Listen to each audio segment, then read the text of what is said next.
Hey everybody, welcome back to the Chat Builds. My name is Jerome. This episode I'm going to do a little recap on what I've been doing and having a look at what I'm going to do this weekend with my cafe racer, which will be the last ride I think I'm going to do with that bike because it's getting close to autumn here and winter, so the bike is really only suited for summer rides I think, or it has to be really nice and crisp. Anyway, I'll do that in a minute. First thing I want to say is thank you everybody for subscribing to my YouTube channel. I've passed 800 subscribers like a couple of days ago, so really cool. Thank you all very much for that. If you haven't subscribed, you can do it right here. Go below and hit the bell button and help me out. See if I can reach 1,000 maybe this year. That will be really cool. Long way to go still, but anyway, I'm grateful for everyone, and I also like all the comments that are coming in and people are asking questions about, well, mainly about the Suzuki actually. A lot of people, Suzukis. Clearly a lot of people are still working on those, as I am still. Small recap on what I've been doing. I've been taking my cafe racer out for riding a lot because I've been able to do that for like 4.5 years. So this summer everything came together. The bike was running with the new air filters that I placed, and it's been a blast. It's really scary to ride. It's a really small, fast bike, but it's a bit grumpy, especially with the clutch. I just had to work on the clutch again. It's a complete new clutch, but as soon as the bike heats up, and it's been really warm here, like 30-35 degrees in summer, and it's an air-cooled engine, so it gets really hot really quickly. And the clutch kind of, as soon as the bike starts to warm up, it changes, so I couldn't really declutch it, so it kind of kept sticking, and I had to adjust it as I was going on the bike. So that's a bit tricky.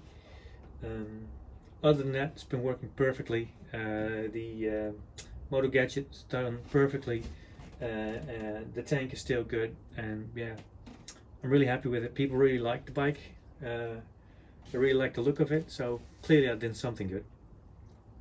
The last thing I'm going to do with it is in a couple of days, and the car's been leaking really badly, so I'm going to get stuff for it tomorrow, and then I hope to fix the car tomorrow, and that should take care of the leaking, I hope, because it's kind of dripping all over the carbs. I'll show you that while I'm talking about it. And it's been dripping and it's going all over the crankcase, which is not a good thing. I think fuel on top of a really hot crankcase. So that needs to be addressed. Also, I did like little foot pegs or pegs on the carbs, because they're like only stuck on the vacuum rubbers. It really flexed as I was riding. You could see wobbling. So I wanted to do something to kind of give it a bit more strength. And I did what I did now. So with those two things at the end, it works. But Jonathan Hall already mentioned, as soon as he saw it on Instagram I did it, you better be careful with that, because those things will get really hot. And he was spot on. I rode it for like 2 or 3 hours, and those things were smoking hot, and they transfer the heat into the carb, and maybe something will change with the combustion. I didn't really notice it, to be honest, but they were really hot, so I don't think that's a good thing. So I kind of see if I can think of something to do it the other way around. So get those pegs upwards, maybe on one side, somewhere up underneath the tank, because now if I don't put anything there, those carbs just flop back and forth, and I don't think that can be good. The other thing I need to do is, and those will come tomorrow as well, are new main jets for the carb, because as soon as I hit like 90-100 kilometers an hour, the bike is short of fuel. It kind of starts stuttering and it's really lacking fuel. So I'm upping the jets that are in the thing, the main jets. I've got 135 in right now, and I'm going to 140, see what that does. Maybe I have to go even higher, or do some other adjustments as well. But let's just take it step by step, change one thing and go from there. That's what I've been told to do. Yeah, and then that will be my last ride. So ride here, really close to home, like 10 clicks from here. National Veterans meeting, something like that. I think that's going to be a cool show. I think it's pretty big actually, with a lot of classic bikes and mopeds and stuff. So I'll put that. I'll make a video on that, I think. And then the week after, I'm going over to Dublin to Kickback in Dublin, meet up with my friend Al with his NWT stuff. So that'll be fun. I've never been to Dublin, so I'm looking forward to that as well. Yeah, I've been riding a lot basically, and I've filmed some stuff, but I haven't posted anything major. I've been working on the other GS, which is over there underneath the cloth, and that's the engine. I took two engines, there were two boat anchors basically, and I had a really tough time getting them apart. I did in the end, and I've got a complete engine here underneath me in a cardboard box, and I'll show you that while I'm talking about it. And these parts, they are like from all the two different engines and some other stuff that's lying around. This should be a complete engine. I've already got all the gasket kits and stuff, so I'm going to get this sandblasted. I will do the painting myself and then put the thing back together this winter, and then get it back in the bike. Electrically, the bike is completely done, as I've shown you with the NWT video. There is still a video I have on the last part, so all the wiring stuff, but it's basically a pretty boring video. I'm just not happy with that video, so I'm not really sure what I'm going to do with that. It would be really lengthy, like an hour or something. I don't know if you want to see that. If you do, then I'll post it and you can watch it. But I kind of, you can already see what it does, the NWT thing, so that's pretty cool. So this winter I'm going to put this engine back together, which is basically the same engine as the GS over there. And then there's like small things on the bike that needs to get done, like brake stuff, and I had the front brake disc on my running GS was actually, as soon as I took it out, it went like that as I was braking.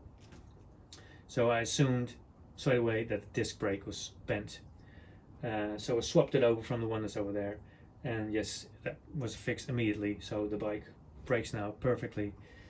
So I got second-hand front disc brake for that one. I need to mount it as well. So lots of small things, but a lot of small things add up, and they take time.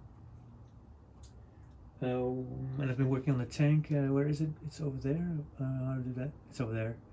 I'm kind of sanding it down and putting new stuff in there for a little bit, just figuring out what I need to do.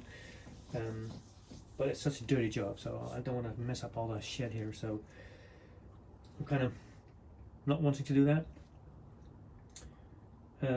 So that's that GS over there. Now this one, the Honda Cx500 Scrambler build, is moving along very, very, very slowly. I have been ordering all sorts of different parts here and there. There is now a different front fork on this, a different steering rack.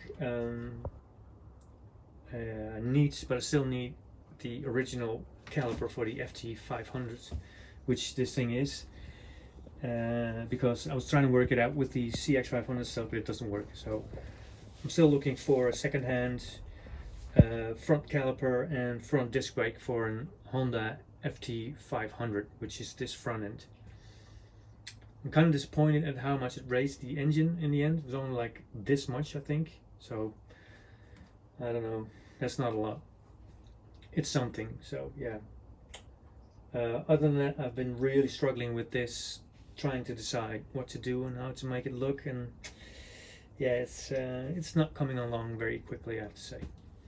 And I've just been doing too much other stuff, so I'm kind of focusing on that one and the running bike as well.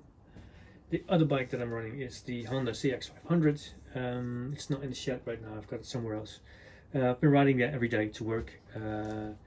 I've done a trip to Germany with it. That was really cool, with my son on the back with 2 or 3 suitcases on the back. The bike did absolutely perfectly. I'm really proud of it. I clearly did a good job on it, and it's such a nice bike to ride. Yeah, I really enjoyed that. And so that was like, how much did we do? I think about 1,500 kilometers together with 2 of us on that thing. And it was really hot as well, like 28-30 degrees over there. but the Honda Cx500 is water cooled, so that went perfectly. So that was really fun. It was really a goal. Of course, did a Distinguished Gentleman's Ride with that as well. So that's really cool. I really liked it. I've actually tried to sell it, but I got one lady that came over. She wanted to buy it, but it was too heavy for her. Other than that, there hasn't been that much response, so I think I'm going to wait till spring. Maybe do some work on it. Some, how do you say it, aesthetics. But otherwise, it runs perfectly. Yeah, it's really good. So if you're in Holland or Germany or Belgium and you want a really good Cx500 that you can get on right now, get in touch with me and see what we can work out. Now there is a bike over there. You can see it, I can't really see it. I'm gonna keep it in the back. It is a really big bike. It's like an elephant in a room. Picked it up a couple of weeks ago. I have made a video on it. I haven't posted it yet. It's gonna be a really cool bike, I think. I'm going to keep it original. I'm not going to change anything on it, but it does need quite big of maintenance, which I'm doing right now, and especially with carb work. I will get it running. The engine runs, I know it runs. I have had it running, but it's still car problems. The only thing is that the set for that car, like all the gaskets and O-rings and stuff, is pretty expensive. It needs to come from America. It takes about, I think about 200 euros. They say it's the best set, so I'm kind of not liking to buy that, but I think I'm going for it. But maybe later in winter I'm gonna have a go trying to fix the car. It's leaking and it's not running idle, so I think the pilot jets are still full of crap. Even though I did an ultrasonic cleaning on it completely, I think they're still full of shit, and that's why it's not running. As soon as the idle drops, it kills. If you keep the engine revving, it's fine. It's got a few things that are broken that I didn't expect, but yeah, I'm still making a video on that, and it'll come out when it comes out. It is a GS450 Honda Gold Wing. Nice. Okay, yeah, so that's it. I've actually just been enjoying riding bike, to two bikes actually, so that's why I haven't been focusing on building and making videos and stuff. And I've been working on the engine for the GS450. So that's why there haven't been a lot of videos, even though I've been getting subscribers, so I think that's really cool. Well, I've been talking about 15 minutes. I think that's basically it. This winter I really want to finish that GS450 engine, get the other Suzuki running, so that I'll have two pretty cool bikes. And I think that would be cool to do that. The Cx500 runs perfectly, it just needs a bit of maintenance, but nothing special. And these other two are like big projects, so I kind of do something on them every now and again, but the focus is going to be on this GS450. Well, it's been on for a long time, but I'm getting there. So if you like what you see, subscribe, as you have been doing. Again, 800 subs, really cool. Thank you, thank you, thank you. I will post a video on the meet we will do this Saturday in Woerden. I will put a link down below where it is, and maybe I'll see you in 2 weeks in Dublin at Kickback. Yeah, maybe we'll see you there, and I'll do a video on that as well. Alright, for now, thank you for watching. Stay tuned, come back to the channel, and thank you all. Cheers, bye bye.